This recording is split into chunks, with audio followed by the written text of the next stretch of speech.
You know, growing up, many times I had to stand alone because there wasn't a lot of people that had the courage that me and my sisters possessed. My mother taught us that. My mother grew up in a time where they didn't have as much, and society was more color struck than it is today. And being that me and my sisters were fair complected, she wanted to make sure that she prepared us for jealousy, hate, and all the things that go with colorism.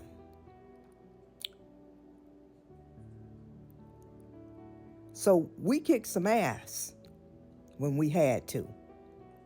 I'm older now, I just sue you. But I got very comfortable with standing in my truth, being sometimes afraid and uncomfortable, but never showing fear. And it has served me more times than not well throughout my life and my career. And then life happened to me, and I had to start showing up differently. And so I started to speak out and to share my truths about mental health in the Black community. But I ain't never ran from a fight, not in my personal nor professional life. My father taught me at a very young age that my name is all I have and never let anyone take that from me. So I have always stood on my word and spoke my truths, even when it was uncomfortable, and also addressed people that others didn't have the courage to. I research, I get involved, I try to understand with unbiases. And from my personal experiences and through my research and history, when you look out for all of us that continue to say, ain't nobody helped us, is a liar. And I'm saying it to your face. You a liar. There are many, many people that have helped us throughout history. There are many people, when you go back and you look at those George Floyd and everything else, we weren't the only ones there. We have never been the only ones there. You are sitting back being a fool,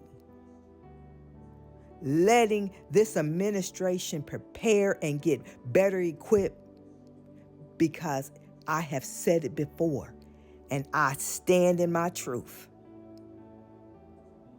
It's about us and them. And while y'all sitting back, resting, learning them line dances, talking shit in the comments, they are forming, they are practicing, because they are coming. Make no mistake, the Battle of LA is the battle for this country. So goes LA, so goes this country. The people got to win. And I hear a lot of black folks talking about, oh, nobody else shows up for us.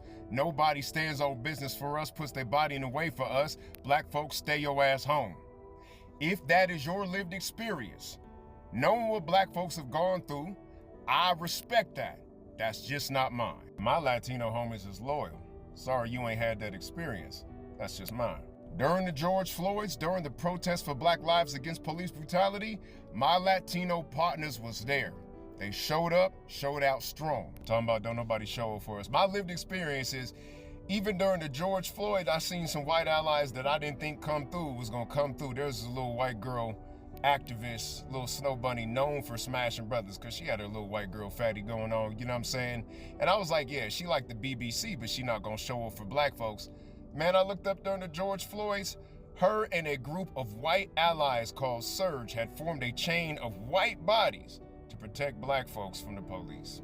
That's my lived experience. But I'll be damned if I let a fascist, white supremacist, dictator wannabe put boots on the ground in violation of Posse Comitatus in the city that my mother was born in. What you can do is stay your ass home and shut the hell up talking to me about who I can be loyal to. But talking about you gonna sit it out.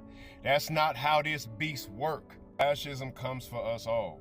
Once that monster gets suited and booted, it don't change its vest, just the victim. You see, this is the lesson in all of this.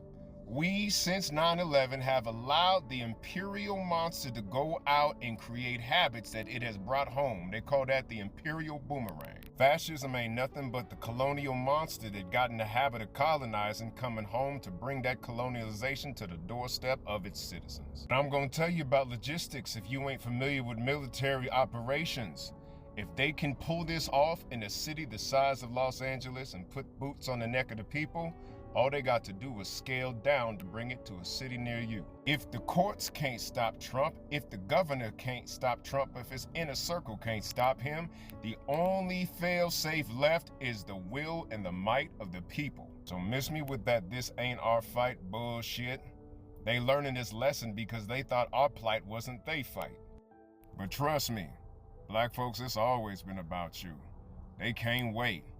These ICE agents, these race soldiers in masks trying to look like government officials, they just getting their weight up for the big dog. It has always been about black folks, even when they hurt other folks. And when you start organizing and they call you a domestic terrorist, and they've already built the infrastructure, they've already built the manpower and the will to disappear bodies off the street because they practiced on the Latinos, you can bet they're coming for the children of the enslaved. When they get to calling you a black identity extremist, oh yeah. As Los Angeles goes, so goes America. Stand up or get trampled. Because when the beast is ready to eat, it don't care who's in front of it. I'm Theo E.J., Kid Charisma. Till next time.